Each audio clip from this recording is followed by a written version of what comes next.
La leyenda brasileña del fútbol, Pelé, de 78 años, fue hospitalizado en París.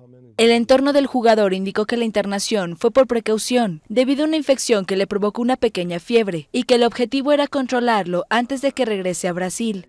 El martes por la noche, Pelé y el joven Kylian Mbappé se reunieron por primera vez por iniciativa del patrocinador Hublot. El acto debía realizarse en noviembre pasado, pero fue aplazado por motivos de salud del rey.